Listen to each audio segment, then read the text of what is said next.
And I just got done watching Supernatural Season 1, Episode 2, Wendigo. Again, directed by David Nutter, written by Eric Kripke, Ron Malaber, and Terry Hughes Burton. A lot of people don't like this one that much. I think it's underrated, but it's also not great.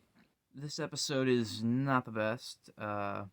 Whenever I get to the point where I actually rank the episodes, which I probably will do, uh, this definitely won't be in the top half of season 1, but it was pretty good. It furthers the dynamic of the brothers. It sets up the idea of uh, the Dean being willing to die for Sam because these siblings are going into the woods knowing they could die so they could try and find their other brother. And Dean's like, yeah, I understand that. And it sets up that protection dynamic. It also shows where Sam's at, because now that Jessica's dead, we see that Sam is very angry and prone to revenge, which we know at this point is pretty reflective of John. And he just wants to find his dad and kill the thing that killed Jessica. Whereas Dean, he wants to find his dad, but he's also going through the motions. He finds out there's a monster in town. He wants to kill it and save some people, and we get the gist of what drives these characters other than wanting to kill the thing that killed their mom, which is that high you get when you save someone's life or help someone. Because, how do you get through this depressing ass life? Well, it's like, well, my life's not worth living, but if I can make someone else's life a little bit more worth living, then it helps me through the night. I get that. The monster's at the same time overpowered and underpowered. Like, it's described as being pretty overpowered, but they don't utilize any of it because, like they say that he's like super fast, but then every time he's chasing them in the tunnels, he's not going super fast like he's supposed to. He's killed pretty easily. The CGI is very nostalgic. It's very dated, and I love Zero's stuff, so I liked that. The whole idea of it being a Wendigo is interesting to me. I like that whole subspecies of like Yetis and Wendigos and all those types of things. They're fun to me. I love that every episode is its own type of horror story. The first one was ghosts, and this one's like a monster, like a Bigfoot type thing. That's very cool. It sets the show up to be very great. Like every episode's a different horror story. Awesome. The Wendigo attacks aren't the best. Roy's a pretty annoying character. The acting is not the best in this episode. It's pretty shoddy. The guy that does young Han Solo did a pretty good job in this episode. He was very emotional in parts. I like the sassy back and forth between uh, Dean and Roy, showing the differences between what a hunter is and what a hunter from Supernatural is.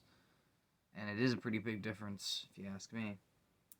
There's a lot of just great shit going on in this episode. Like I said, I love the way they play with the dynamics of the brothers, and they really further the whole storyline. There's not really a lot to say about this one, to be honest. It's pretty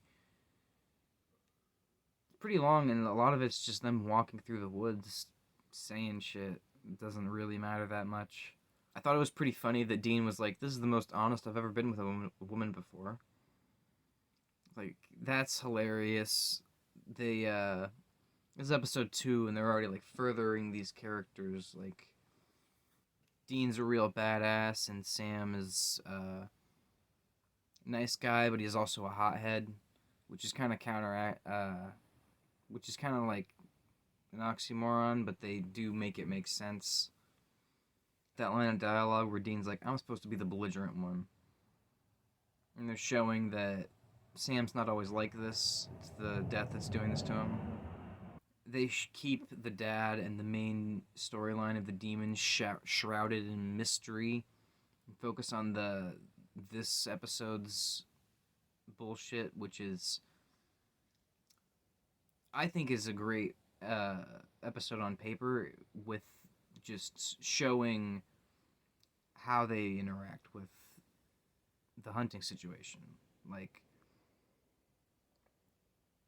the dichotomy of Dean's protectiveness over Sam and the girl in this episode's protectiveness over her brothers, and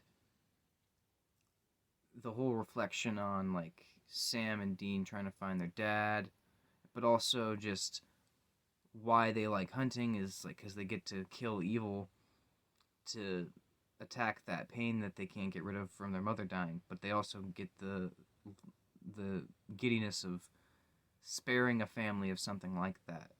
With every monster they kill, they save people. It's like what the show is about. It's the reason these characters are heroes. It's like all fully on display here. You could say the first episode talks about that, but really, they don't save anyone in that episode. They avenge someone in that episode.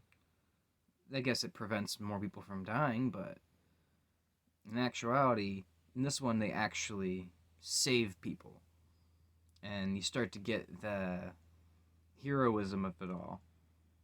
Like I said, some of the acting is not the best. I mean, when Sam notices the claw marks on the trees are too easy to follow, that was really cheesy. Uh, it's pretty boring. It's not the best episode. Roy's really annoying and kind of a douche, but then he dies, so that's fine.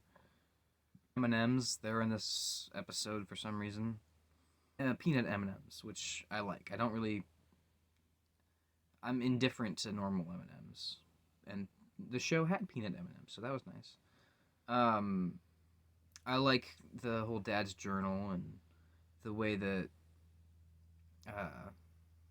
Sam's really just wanting to like say, I don't give a fuck about this Wendigo. I don't give a fuck about these people. Let's just get the fuck out of here. And Dean's like, no, hold on. It's not the destination. It's the journey. And it's about doing the job and explaining what the job is and what it means and why they're doing it, and that they're not just out hunting ghosts and monsters for fun. There's good reasons for what they're doing. I don't know. I thought the episode was pretty good. I liked the new characters that were introduced, even though there's not really any that come back, but they were fine. The younger brother, he just kind of cries a lot, but he was probably the MVP of like acting ability, I would say. Is the best character so far still. Yeah, like Sam's good, but Dean's like more stoicism and like at this point anyway, and humorous and just a badass. And then Sam, at this point, he's pretty aggravated and belligerent. So it's kind of not exactly what you'd expect if someone explained to you their dynamics before you get into the show, but I don't know. I enjoy it. Certainly vibing as if they were like uh, who they're vessels to. So I enjoy that. Enjoy that it's like a horror movie that's stopped by two badasses. It's basically what each episode is in the first season. It's really fun to watch. I have a lot less to say about this episode, I think, because it's not doing as much. I think in each episode, I'll tell you like the rank of the main characters so far, and at this point, we only really have 3. So from worst to best of just these first 2 episodes content, ignoring everything else, Dean's best, then Sam, then John. John's only been in one episode of these two. With each episode, I'll tell you who shifts, but just know that it's probably going to be consistent for most of it. Of course, things can change. When more characters are added in, it'll be more dynamic. Yeah. I'm planning on doing more of these, so like, subscribe, and all that bullshit. Like I said, I have a lot less to say about this episode than the last episode, but I do love the episode. It's not the best, but it's necessary. So, catch you later.